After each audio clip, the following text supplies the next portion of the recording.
And the title of the subtitle, rather, of the book is Brave Expression in the Age of Intolerance. Yeah, and if you think about it just algorithmically, the algorithm didn't know what to do with you. And social justice is a value that I stand by to this day. It just looks very different to what I thought it needed to look like. Here in the United States, where it seems like the thing that we're exporting most efficiently now are cultural wars. The open letter that I then went on to write and publish in January 2021, which was called Why I'm Leaving the Cult of Wokeness. We can re-import what you've repackaged, which is leaving wokeism, but not going into anti-wokeism necessarily. If being cancelled means me living in integrity with myself, then cancel me today. And again, I truly mean that. I'm Nicole Shanahan, Bobby Kennedy's running mate. Welcome to Back to the People podcast, which highlights the growth of a movement uniting America, where our government is free from corporate capture and where we give voice back to the American public. All right, Africa, thank you so much for sitting down with me today. I have been really inspired by your writing and your speaking on this idea of a third perspective. In a world so polarized, in a world where we are in the midst of these truly important cultural discussions, but there are actors on both poles that seem to be pulling us out of a constructive middle. What was the genesis of this perspective of yours, and how did you come to embody it? So for me, the third perspective, I'll just start by sort of defining what that is. Although I always invite people to get curious about how they define it intuitively for themselves. And most people will have it right on the mark as well. But to me, the third perspective is an invitation. It's an invitation out of the binary. I think now more than ever, although to be honest, it's always been the case, but now more than ever with the globalization of technology and with the impact of social media, the politicization of absolutely everything, whether it's food, the clothes you decide to wear, where you decide to live, the friends that you decide to have. I find it so fascinating how, especially post 2016, absolutely anything can be politicized. Yeah. And people are expected to look at everything through the lens of politics and identity. So to me, kind of the result and fallout of all of that is this overwhelming pressure to pick a side, to prove your goodness. Are you left? Are you right? Are you pro? Are you anti? Are you with us or against us? Are you woke or anti-woke? I mean, it's never ending. You can kind of put forward any sort of binary conclusion you want, and there's still that pressure. But something that I found is that ultimately, it's almost a way for people to see whether you're a so-called safe or unsafe person. So they know exactly where to place you. So I'll go into kind of the fuller context, but to me, that third perspective is that invitation back into the middle, which the reality is that's where most people are. If you speak to the everyday person, especially offline, you will see that people do dance in the grays more than we would like to think. We would see that people are by nature contradictory beings. We say one thing and then we do another thing and then we change our minds and then we don't really agree with that anymore. But for whatever reason, especially when we get onto our digital platforms, and we are in a time where our digital lives are no longer as separate from our offline lives as we would like to think. The things that happen online do impact what ends up happening offline. So I wrote the third perspective as just an urgent call back into the gray, back into the middle, where we can realize that we get to be nuanced and still have our boundaries. Because I think people have this idea that, but if I see where the other person is coming from, that means I'm buying into their entire worldview. But that's just a very limited way to look at it. And the title of the subtitle, rather, of the book is Brave Expression in the Age of Intolerance. What I wanted to do was to really not go into a mode of ranting, because I think a lot of us, even people listening to this, are aware of what's happening culturally. We're aware of, let's say, the so-called culture war. We're aware that cancel culture is a thing. We're aware of the intolerance. But I worry sometimes that we stay so much in the why that we don't give people solutions. It's like, okay, now that I'm aware of this, what do I do with it? How does it actually apply to my everyday life? How does it apply to my friendship group, or at the school that my child goes to, or in my workplace, or in my relationships? So I wanted to use my skill set and my intellectual property as a developmental coach, as a researcher, as a consultant, to also give people the how. How do we actually start to express ourselves bravely in a culture that has become so intolerant? So that was the reason for the book. That's what the third perspective means. But it was born from, gosh, I always try to think of what is the best way to concisely sort of tell this origin story. But for me, it all pretty much took a head in 2020. I had already been at this point in time in the public eye for about 6 years. I had been known as someone that spoke very loudly about self-sabotage, really wanting to understand what happens when we get in our own way. And that was because of my own personal experience with recovery, with addiction, and then subsequently recovery. Interesting.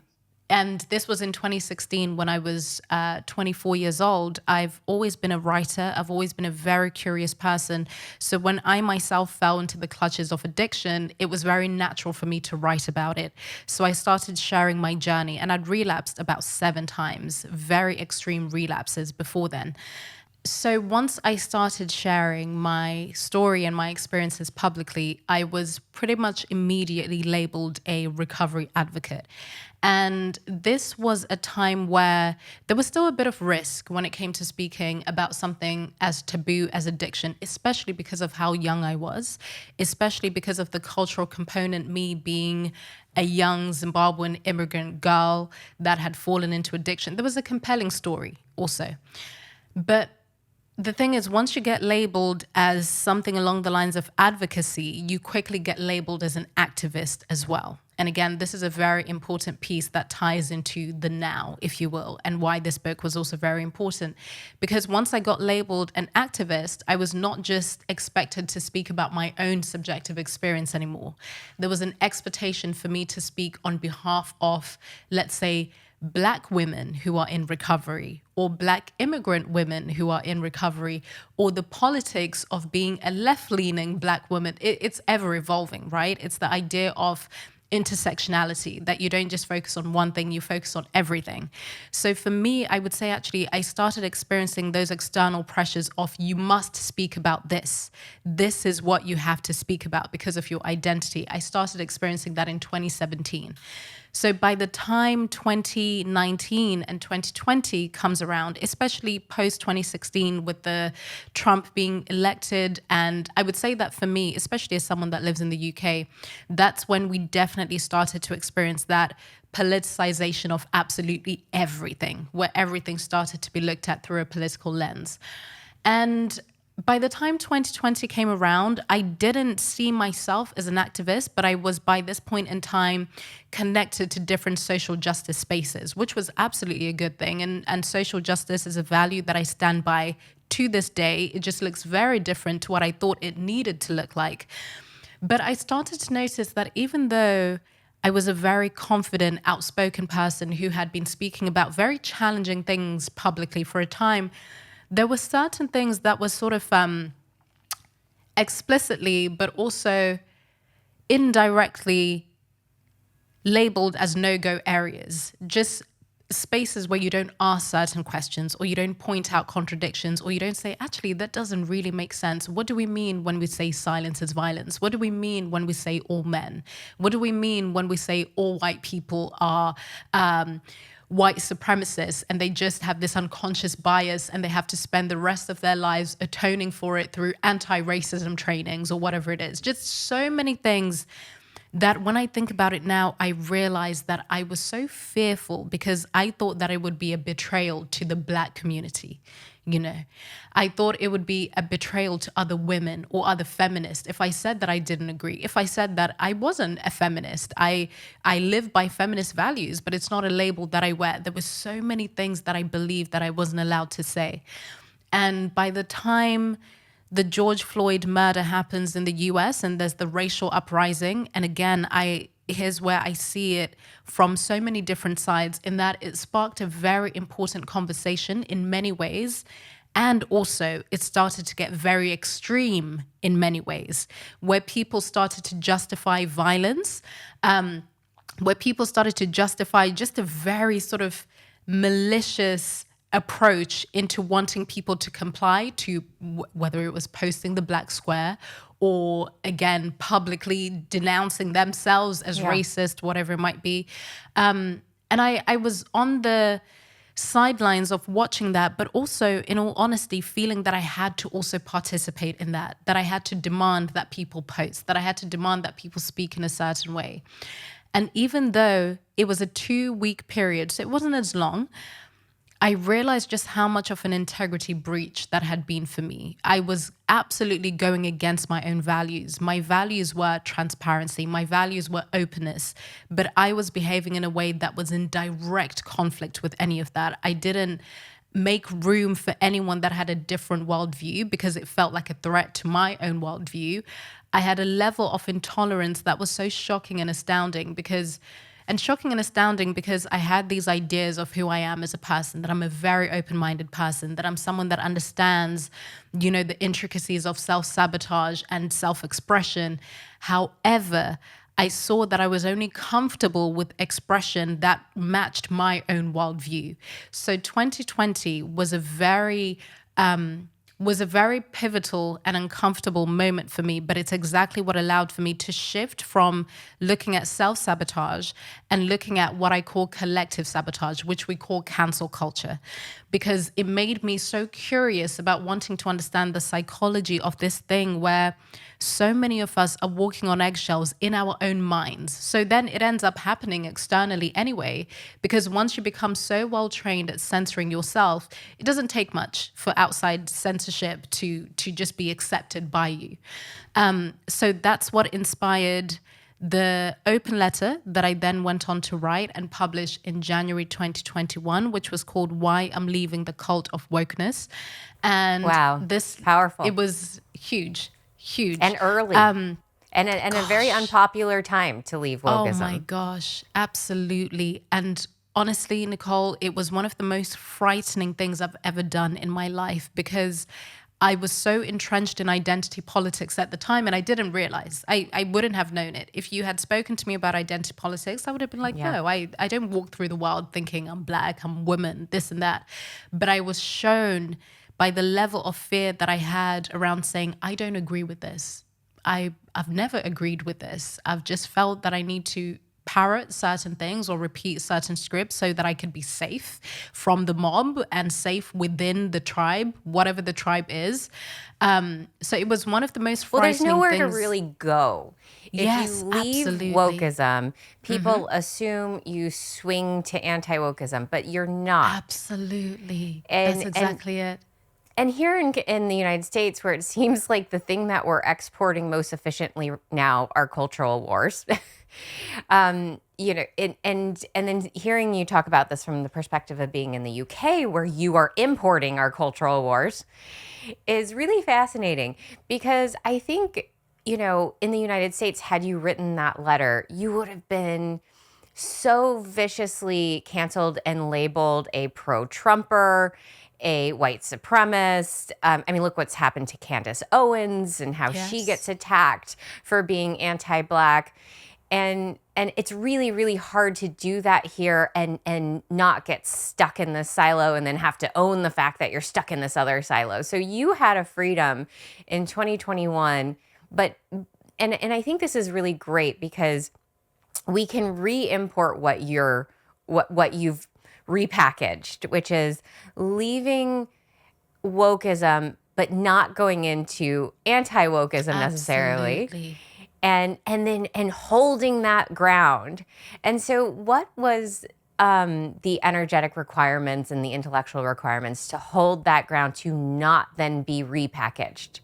Oh, I love that. It's such a good question. And you know what's interesting about what you just said? My audience, whether it's on my social media or on my podcast or just the general exposure that I've had, is 60% American. That's huge. Wow. That means 40% is the rest of the world. So my audience, and I actually speak about this in my book, in that there's something that we need to understand with the internet and the way that it is right now. And it's a term called context collapse. There was a time in which you could share something, let's say the early days of Facebook and even the 2010s, mid 2010s, where you could share something and you could kind of trust that it's going to be landing with people that are local to you, maybe people that are in the UK, maybe people that you were friends with or whatever. But the globalization of technology has changed absolutely everything. You could post something or write something that you think is fairly normal in your country or wherever you're from, and then the algorithm is going to shoot it in so many different parts of the world. So there aren't any borders anymore. There's no context anymore. It's just about what is performing the best, and it's typically in line with, let's say, outrage or the more emotive something seems to be. That's how it's going to spread. But interestingly enough, my audience was 60% American, so I was reaching a mostly American audience, which is actually why I think it was as successful as it was, because by week 2 of me posting this letter, I think it had been shared, and this is just the data that I have access to. It had been shared and read, and it's a 4,000 word letter. It's not exactly short, by about 5 or 6 million people. And I remember that it was mainly big American names that shared it immediately, which allowed for it to sort of spread in the way that it did. And also timing-wise, January 6th happened just 4 short days later. So it took on a different life because of that. Yeah. But I think it would be disingenuous for me to not say that I think, and I rarely received any pushback, by the way, and I think the reason for that is because my identity as a Black left-leaning woman made it easier for me to have that conversation. People would have known what to do with me if it was a case of someone leaving the left and going to the right. If they could easily just say, okay, that's the UK Candace Owens, then they could have kind of known what to do with me. But I think it was good for me to cause a lot of cognitive dissonance for people, because I was not leaving the so-called woke and going to the anti-woke. I'm not even American, so I wasn't leaving the Democrats and going to the Republicans, you know? Yeah, and if you think about it just algorithmically, the algorithm didn't know what to do with you. Exactly. So if you and I work in the world of knowledge graphs and sentiment analysis. And the great thing about these algorithms is that it actually can calculate a space for you that isn't far left or isn't far right. So algorithmically, the knowledge graph says, okay, well, this looks like it's, saying these sentiments that are anti this, but I'm not picking up the sentiments that are pro this other thing. Wow. And so what it's doing is it's actually algorithmically creating a new category for you. And I think that's really fantastic because, and I think the reason why people picked up on it in the United States is they were also expressing these middle of the road sentiments, but they hadn't done it in full form. You had done it in 4,000 words, which the algorithm is going to expand on and create these unique sentiment analysis around each part of that letter. And if people are commenting on different parts of that letter, it's then producing even more data on top of that and creating a greater space within that area of the knowledge graph. So I think what you did is you actually restructured this global social media algorithm around a centrist linguistic model. Yes. So that's really awesome. I and as an AI nerd incredible. and large language model developer, like that's what you did. I mean, and that's how the algorithm would design around. So congratulations. That's really cool. That's you remodeled. mind-blowing. Yeah.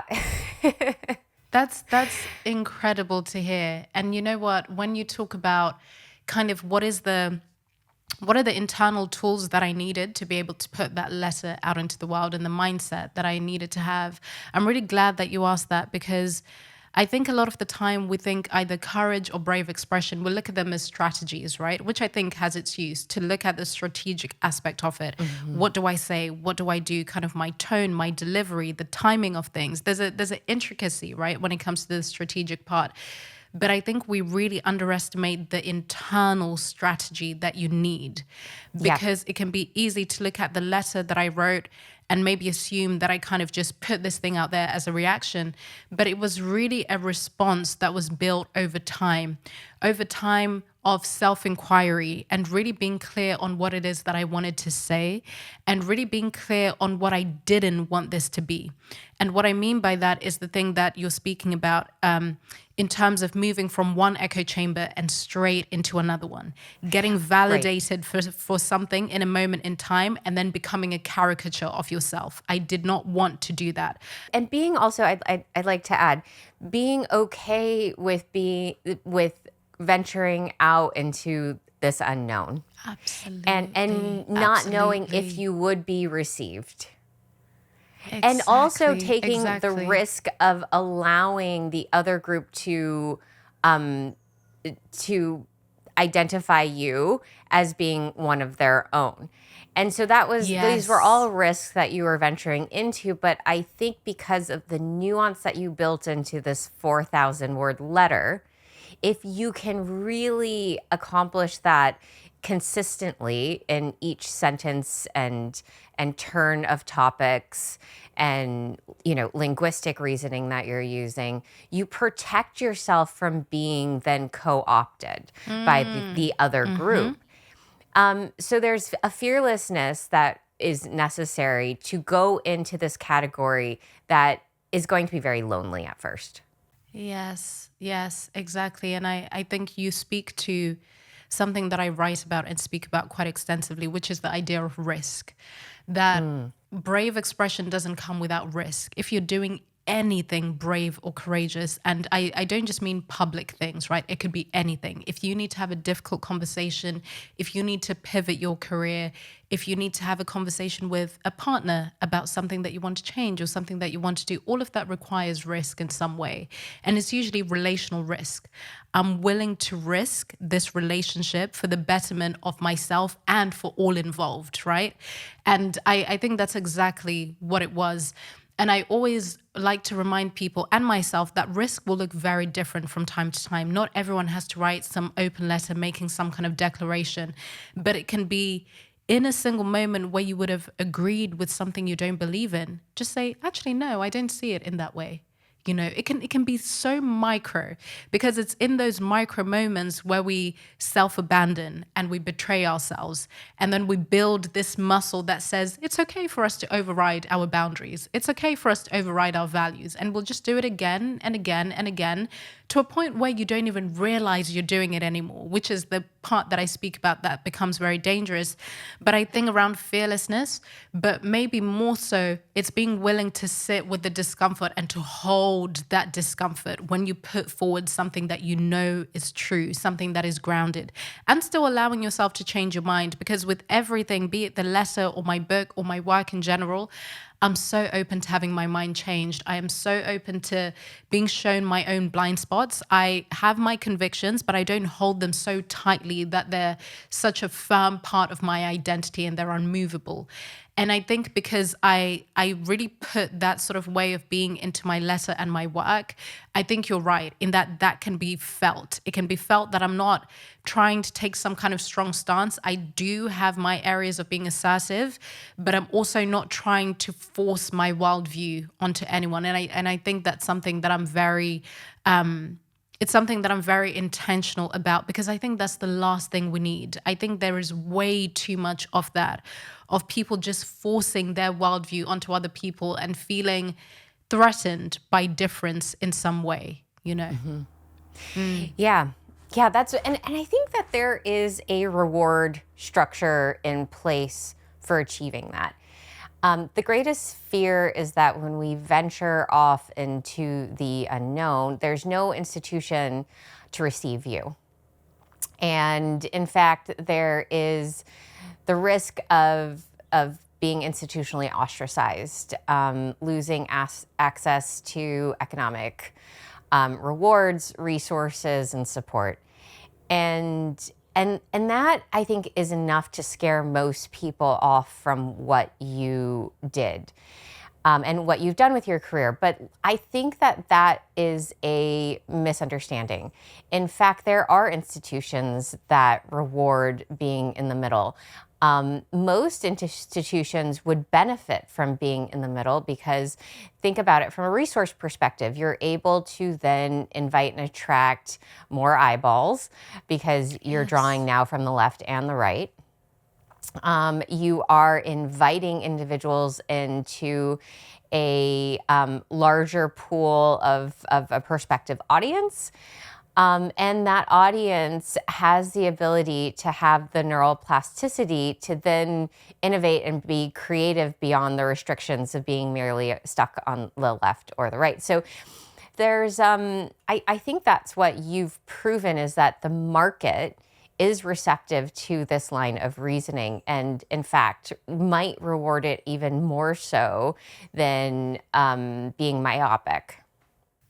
Yes, I can 100%. And I also find that when we sort of stay rigid in this either or, in the left or right, or really a lot of the time it's a performance because, again, if you get people feeling safe and truly open, they will tell you that they don't agree with a lot of the things that are out there or whatever. People will be honest about it.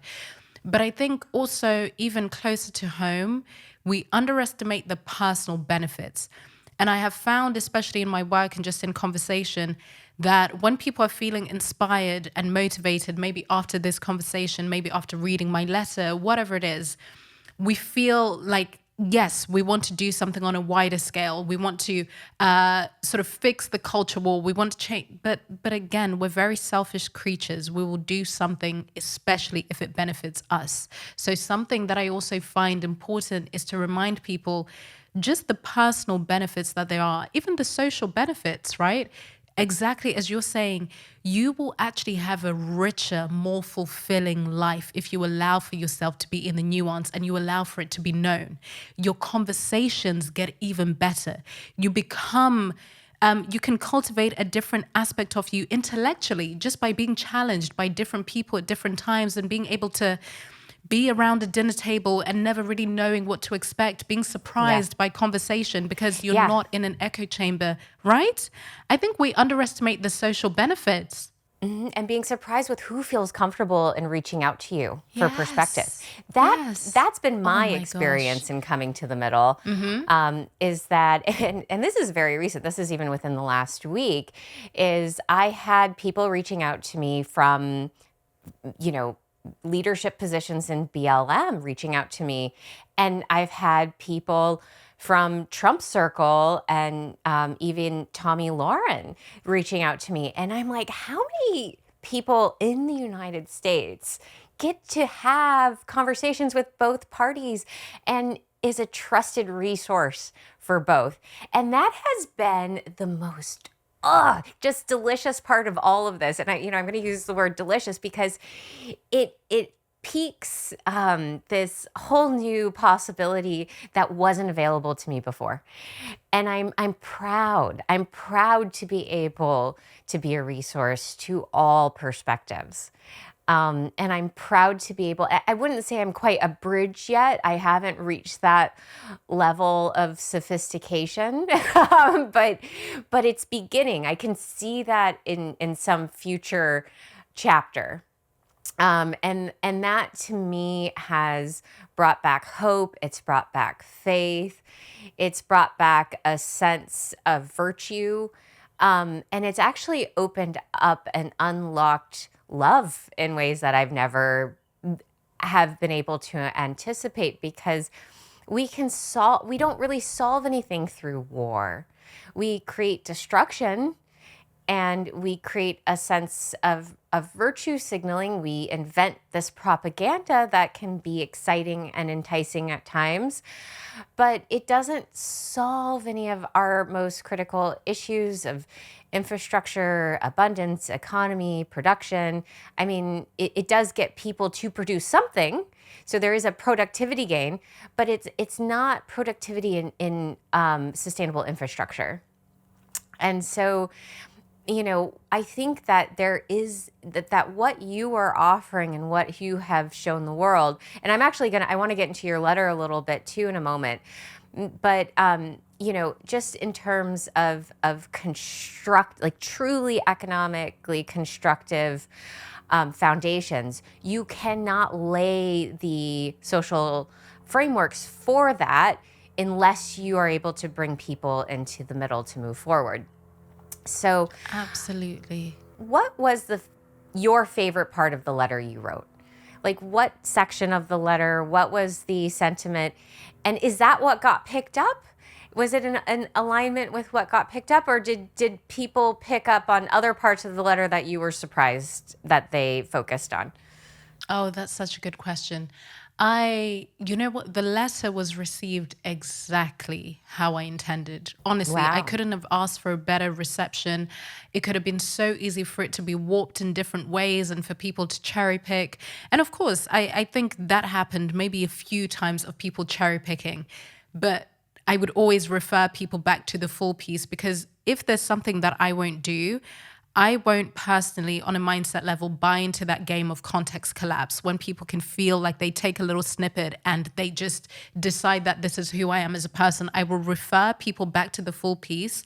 I will make it clear that we're all adults. We can all read. We can all take the time to take a couple of minutes to get the full picture. So there's a thing that I do, and I'll come back and answer what you asked. But I've decided with this culture, you kind of have to treat people that have that level of intolerance and bad faith actors, you have to treat them like toddlers. And that's just what I personally do. I sort of just treat them like toddlers to say, no, we're not, that's not what we're going to do. You're not going to get in the driver's seat and you're not going to tell me who I am. You're not going to tell me how I should respond to you and when I should respond. So there's also, because I think there's something sort of infantile about the whole thing, where there's like an entitlement, a self-righteousness, throwing toys out of the pram approach. And I think we do ourselves as adults, autonomous adults, a disservice when we buy into it. But people received the letter in exactly the way that I hoped they would. And for me, my favorite part is truly the opening. It's truly the opening where I say, if there's one thing I'm not afraid of, is being cancelled. And I truly meant that. And I truly mean that to this day. Yeah. And it's a line that a lot of people, if not every other day, people refer that line back to me and tell me how that line was so important, because I go on to say something along the lines of, if being cancelled means me living in integrity with myself, then cancel me today. And again, I truly mean that, because if that is going to be the trade-off of me actually living as a whole integrated being who gets to ask questions, who gets to change their mind, who gets to say, I won't agree with that, who refuses to police themselves in their own mind, if that is cause for cancellation, please take me out to the town square and do what you must. I'm okay with that, even if I'm a little bit afraid. So for me, that is my favorite part, because it gave me the sort of energy, the warrior energy that I needed to continue on to say everything else that needed to be said. That's fantastic.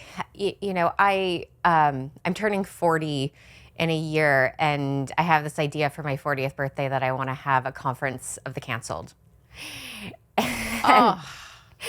Oh, incredible. And the idea is that we come together as those who have come under the threat of cancellation, and we celebrate voice again. And I think it will be really fascinating to see who comes to this conference of the canceled, because I think we're going to realize that we come from all walks, all ethnicities, all religious backgrounds, all religious creeds, all political spectrums.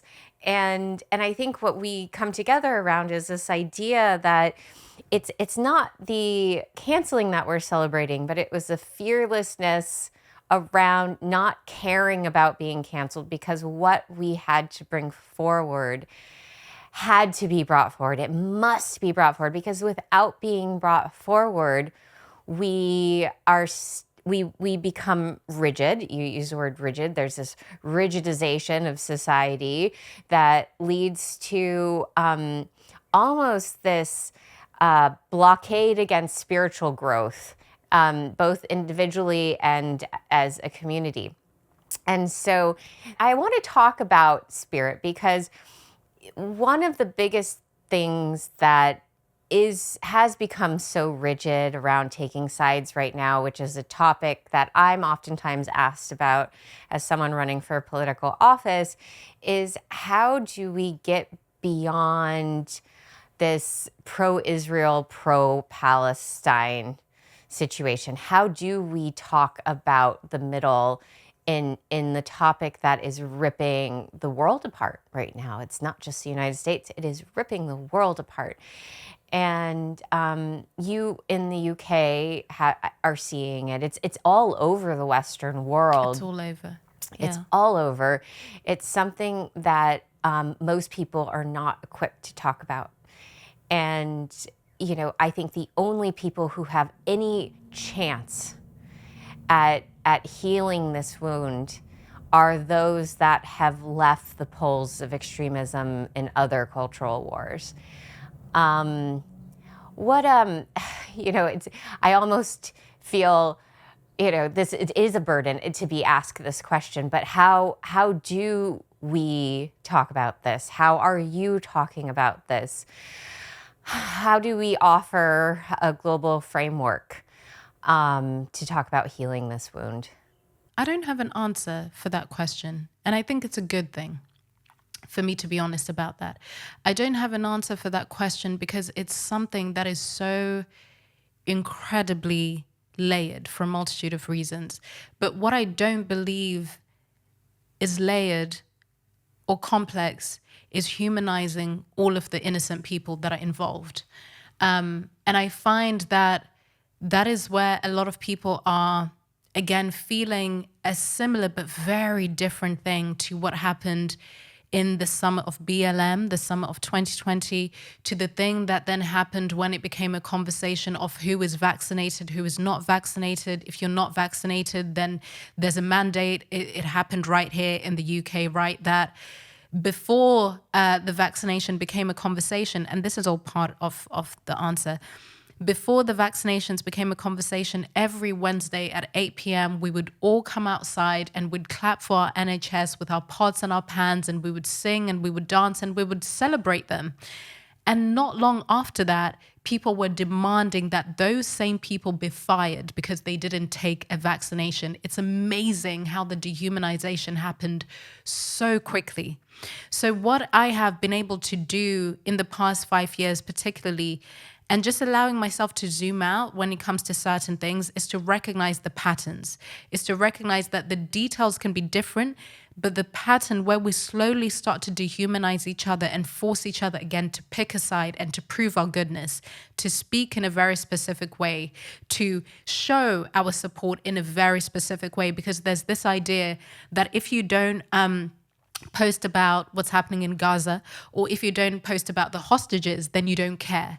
If you show compassion and empathy and you show just how much it's breaking your heart for both the hostages and people in Gaza and for people in Israel who are still having rockets over their heads and XYZ, that you are a fence sitter. There's this idea that you are not being convicted enough. So I have really seen time and time again, and with what's happening in the Middle East, it's no different, that there's almost this way of you will never get it right. If you try and show the internet all of these different sides and all of this nuance, you will never get it right, because we're trying to do nuance in a place that it doesn't really exist. So I have found that people need to hold that discomfort that they will have where they feel that they need to speak up because silence is violence. I think it's much more useful to focus on what you're doing offline. How are you supporting the Jewish people in your life? How are you supporting the Palestinian people in your life? Where are you donating? What are you actually doing that contributes in some way, even if it's holding someone else who's in pain right now? So I like to bring it back to the community aspect instead of performing online, because that's what I feel people are being forced to do. This idea that you need to show us your position, and the only way you can do that is online. The intricacies of how we can have this conversation, I honestly have no idea, because there's so many people that ask me the same thing with the conflicts that are happening in Congo, in Nigeria, even in my home country of Zimbabwe right now, the violence that is happening with the elections. everything happen in Myanmar, and it's so many things that could be happening, which brings me back to this idea of really getting rid of that idea of it's silence is violence, because the reality is that we're all silent about something. And that is a truth that is very uncomfortable for people to realize, that actually we're all silent about something. So this idea that people need to be speaking in a very specific way about this very specific thing, I think we dehumanize each other in the process and don't realize that people are genuinely doing their very best, genuinely doing their best to keep up and to be educated and to put their money where they can. And it doesn't always mean that they're showing that online and reposting the infographic and showing you the link of what they've shared. So I think just a little bit of grace is what is needed, but that will look differently for everyone. But I find that from where I'm sitting and from what I can see, there really is that lack of grace, and compassion and understanding and appreciating that this is horrific for everyone seeing this. People don't even know where to begin in having the conversation, but I think so much can be done offline if you look close to home and see who's directly affected and see how you can contribute. So that's sort of my thinking around it. It's very different, the world of the internet from the world of the analog and lived, when it comes to these massively violent global events. And unfortunately, the internet is used as a very powerful propaganda tool for in times of war. And social media is the most powerful communication tool that has ever existed. I mean, short of true telepathy and direct brain influence from wired computational systems or wireless computational systems, social media is just one step away from that direct influence over, if we did have implantable brain chips. Like it is so integrated into our thinking and feeling. So I think that awareness is really, really important for anyone endeavoring to use the internet to form emotional opinions about something that is a lived experience for so many people. That being said, you have figured out how to hack the internet to provide a third perspective. And I think that when I'm looking at combating the sidedness of an online war that is representational of a real lived war, I wonder how we then take what you just said, like this community around healing and connecting and holding and grace, and offer that online. Would you ever consider doing a letter, another open letter? And if you were to write an open letter about this, the power of grace and allowing that to go out into the world and then create this new algorithmic graph around grace, is that something you would ever consider doing right now? I mean, I've seen certain attempts at it. I'll just speak personally. Our campaign has been trying to figure that out. We've had incredible peace-minded philosophers coming to our campaign. We have these internal documents circulating right now on a path to peace.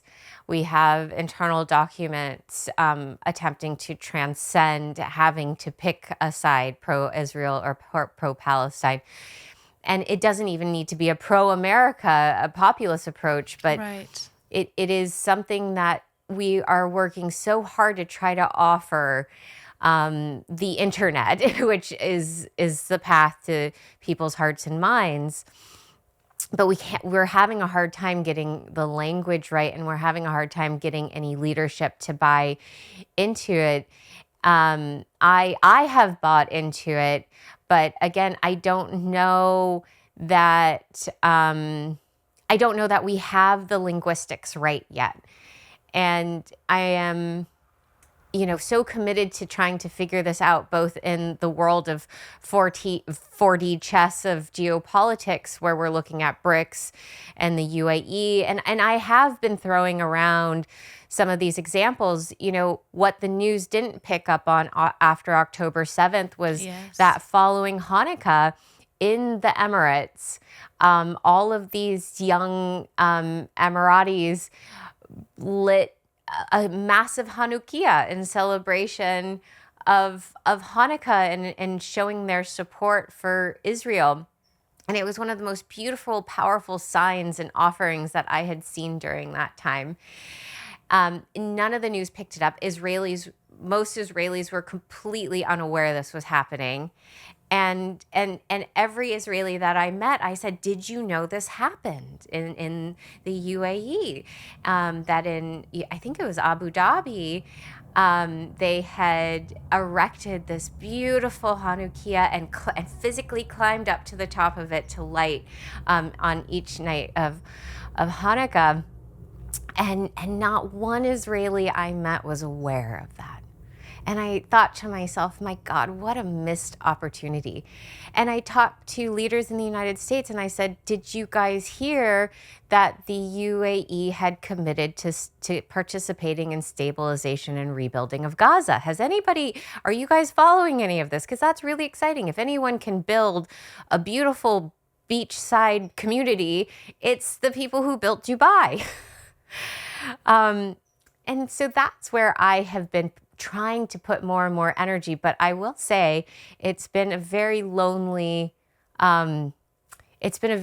conversation. I'm not finding a counterparty to share this with. And I wanted to see if you had any advice. Yeah, you have me now. Good. That's what I'm asking. I figure you might have ideas. Yes, absolutely. Yeah, absolutely. Because really, Nicole, at this point in time, I'm really realizing more and more that this is collaborative work. I truly believe that because it's become a collective problem, the solution is also going to be in the collective, because you need different voices, you need different approaches. My voice and my way of doing things is not going to speak to everyone. So we need your voice, we need your perspective. And I'm really realizing now more than ever that collaboration is needed, because you have more and more people that are willing now to have this conversation. People are feeling so much more braver. People have more clarity in terms of what they want to say and what they want to do, what they want to create, what they think the solution is. So I have been, with this book, I truly believe that I have been able to kind of start tapping into the conversation even more around grace and what we can do. And actually, I wrote a big part of this when everything had sort of just started in the Middle East in October and November and December and January. Actually, those 4 months is when I was completing. So a lot of what I was seeing around me, I was able to put into the book in terms of solutions, in terms of how we can really allow for grace to be at the forefront at a time where it feels the most difficult. And I'm still writing more around that and tapping into that. And it's still a conversation that I have with my audience quite a lot, because I do comment on the things that are happening right now. I just do it from a very zoomed out approach, where I won't do it as if I'm a news source reporting on what's happening. I will look at what's happening around us, because there are similar things happening all over the world. And then I will look at what the bigger message is, and then I will share something from that place, so it has a timelessness to it. But I really do find excitement in the idea of really collaborating with people and bringing a lot of this work offline.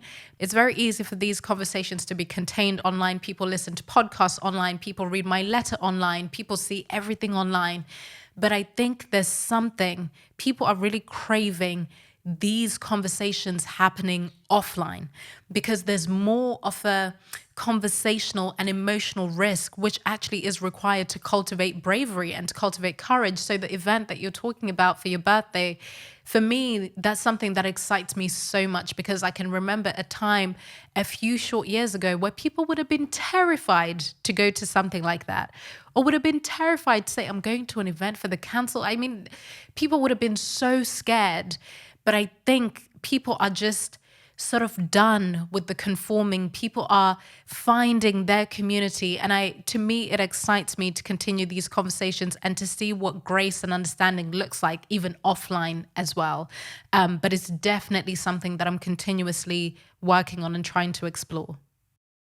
I was speaking with Eric Weinstein, who's a canceled physicist, yesterday, and we were talking about the power of a physical institution where people can get dressed and go to, and they're there for a defined amount of time, for a defined role, for a defined output, whether it be papers or a newscast, or whether it be, something of research, like a lab related contribution.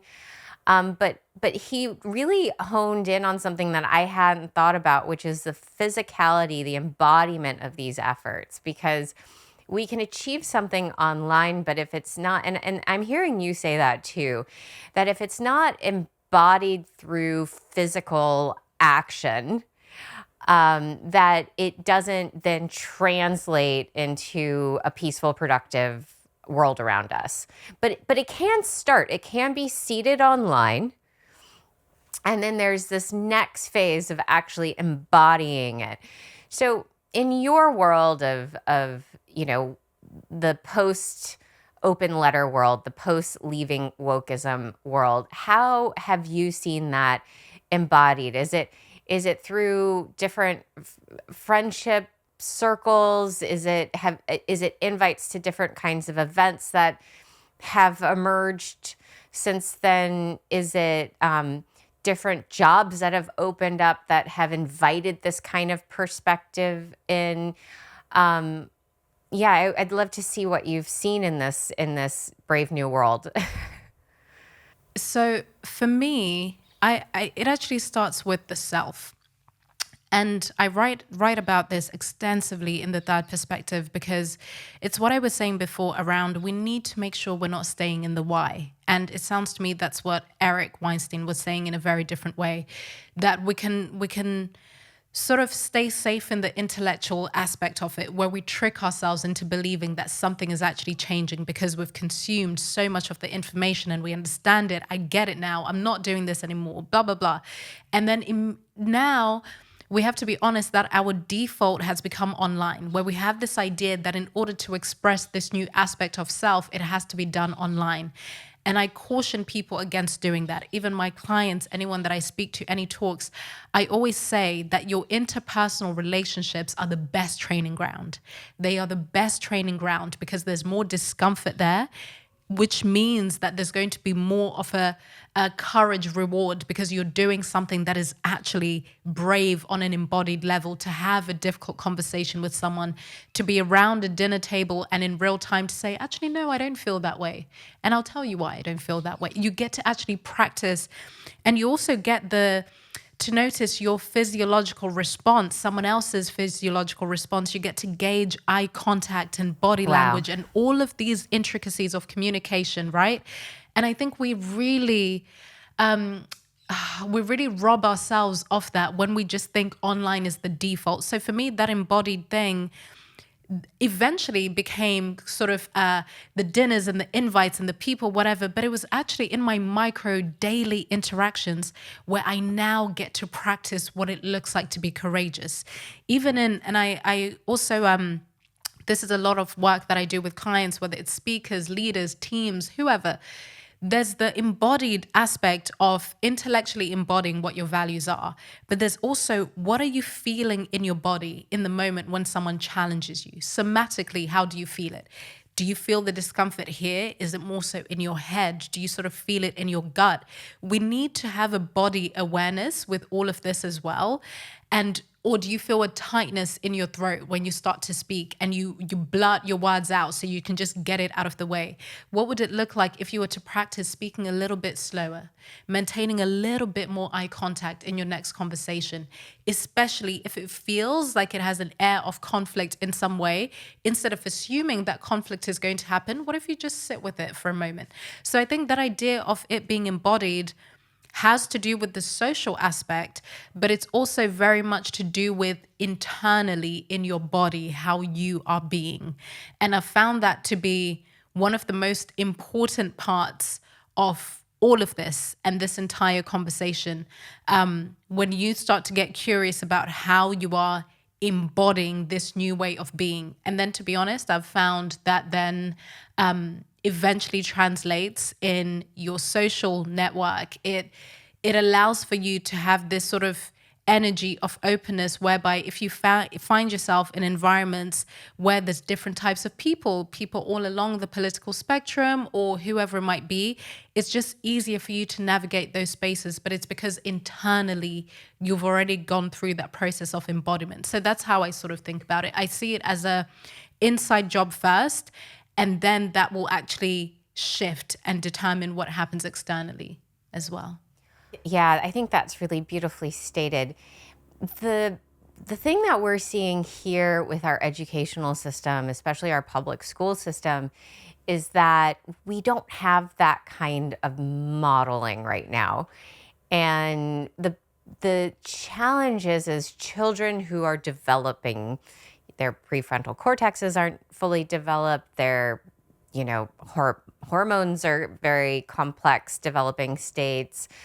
They're online a lot, so they actually can't tell the difference between what is an online world and what is a embodied world. And there's a lot of confusion going on. Have you met any child development specialists that have been able to say, well, Africa, what you are doing for adults is amazing. I want to figure out how to do this for children.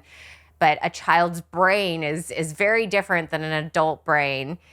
And I'm a mom. I spend a lot of time with other moms who they're just desperate for a new school model that gives their children time to develop enough to know the difference, to understand this paradigm. And they haven't been able to articulate the paradigm that they want for their kids, but they know that the current paradigm of indoctrination is not working. The kids are short-circuiting. They can't process all of this information. Many of them become teens that are they self-loathe, and so they look for different ways to make themselves feel virtuous. And they're grasping, but it's this endless cycle, and it's what you've lived as an adult. But, I really am worried that we don't have the sophistication to help children grow up in a world where it's hard to tell the difference between what's on the internet and the propaganda, and then how to translate that into a physical realm of relationships. Have you seen any good work in this space? And are you doing anything? Are you developing any models that could work for children? I haven't sort of translated this work into being more accessible for younger people, but it's actually my task for the next couple to few years, because I get a lot of messages from teachers, whether they are teaching very young children or teens and older. And this is it's a much bigger problem than I had realized actually when I was writing this book, because after the book came out, it has only been out for a couple of months. After the book came out is when I also came across Jonathan Haidt's The Anxious Generation. And I started reading that book alongside my own book. And it really made me concerned, similar to what you're talking about, made me concerned, because if I, as an adult who has all of this understanding and intellectual property and has access to speak to so many different people around things like this, how is a child even navigating this world? Or how is a teenager even navigating this world, especially when you throw in the element of social media and the lack of media literacy in understanding what is real, what is not, what do I believe? So for me, that feels like a very new area actually of urgency, but it's something that feels like it needs a lot of my time and a lot of my dedication, because I really was hit by that realization that I have been struggling with so much of this as an adult that has so many resources available to me. What does it look like for the average child that is growing up in the public school system that just has no, even when it comes to just conversations around critical thinking? I don't even know if critical thinking is something that is taught in schools, and it's a very basic thing. It's not like a academic thing. To me, on a spiritual level, it taps into the idea of self-trust. What would it look like if we raised kids that trust themselves, children that trust their own minds, children that understand their own needs, children that have their own boundaries? What does that actually look like? Because that can be translated to a lot of the other things we're talking about.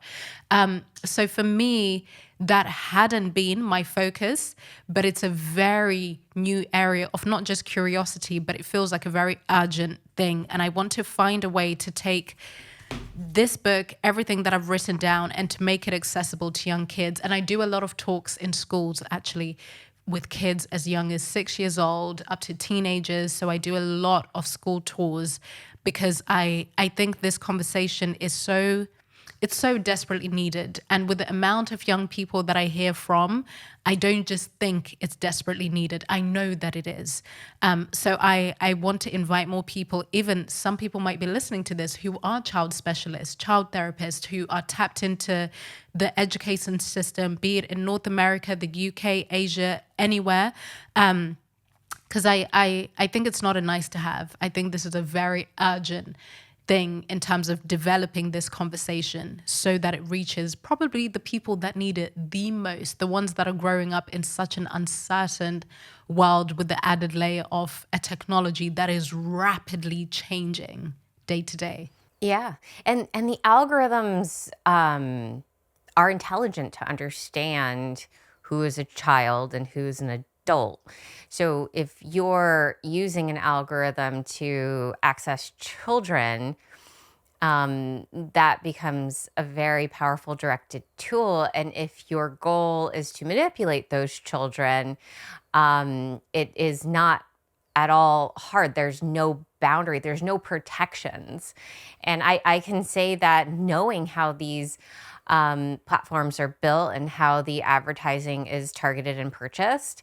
And it's kind of scary that there is no protection built in that is aligned with this knowledge that children's minds aren't designed with the level of sophistication to tell the difference between the online world and the real world. And I think that that is something that no one's really talking about. They understand the dangers of social media on children, but they don't understand the mechanics of how it's being achieved, nor can they articulate a solution, and whether or not a solution is necessary. And I think that if I am to take a position on this, I think that it has to be one that can identify the harms, the significance of the harms on children of not creating boundaries online that protect them from developing naturally and with their own agency. And I think that again, this is going to be has to be a collective effort for us to understand the mechanisms around what an ideal agency model is for a child in a world of the internet and social media. And then we have to identify what that is very, very clearly so that we can then set boundaries to protect it. But we haven't even done that yet as a society. We haven't defined what agency for a child and natural development looks like for a child in a world of this kind of technology, of internet everywhere technology. And allowing still there to be a boundary around a child's development. I hear a lot of parents say, well, that they just have to figure it out because that's the world we live in. But yeah, I don't think that's laissez-faire approach is, I don't think that works. I think that's very dangerous for us to just assume that a child can rapidly evolve to tell the difference on their own and to go through this process of development that adults can barely get through themselves. Right. Exactly. Well, I look forward to that work. I'd love to stay connected with you as you do this really important work. Again, with children, I don't even, know what the rules should be. I mean, you can't, we see some schools, LA district is trying to ban cell phones at school, but you can take a phone away for a few hours, but then they're right back on. But I guess theoretically that at least gives them the mandate to be without internet for at least a defined duration of time. So perhaps that's one example that we can be following.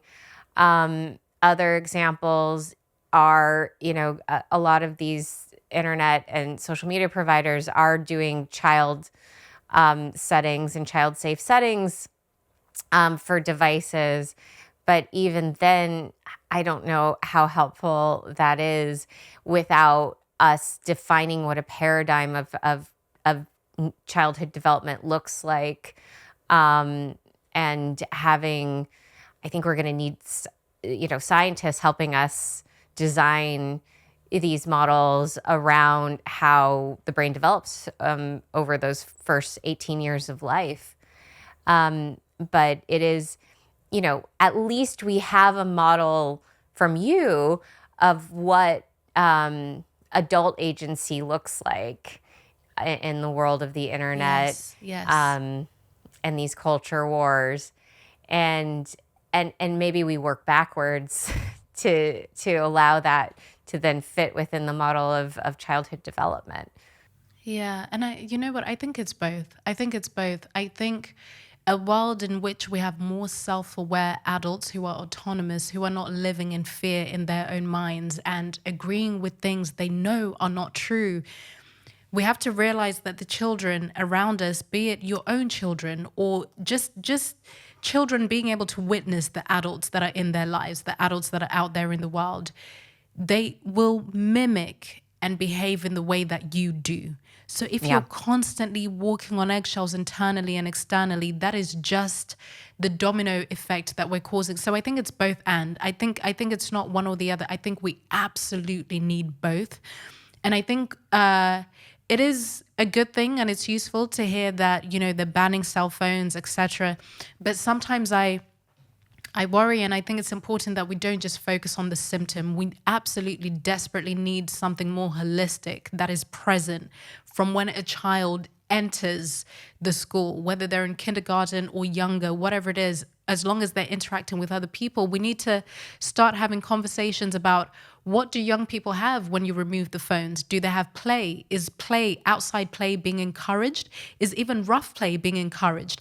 Conflict resolution. Are we teaching young children conflict resolution? Because I promise you, we are seeing the result of it online, that we haven't even taught adults conflict resolution. So we don't know how to handle conflict. Some of the worst behavior. Yeah, some of the worst behavior I see online are from Gen Xers. And I'm like, oh, that's absolutely. Absolutely. So it feeds into all of it. So I think we need...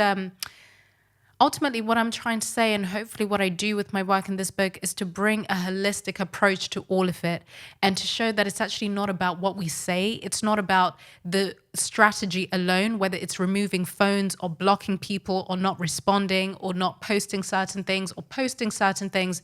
That is all the strategic part of it. We need the internal rework. We need to get people trusting their minds again.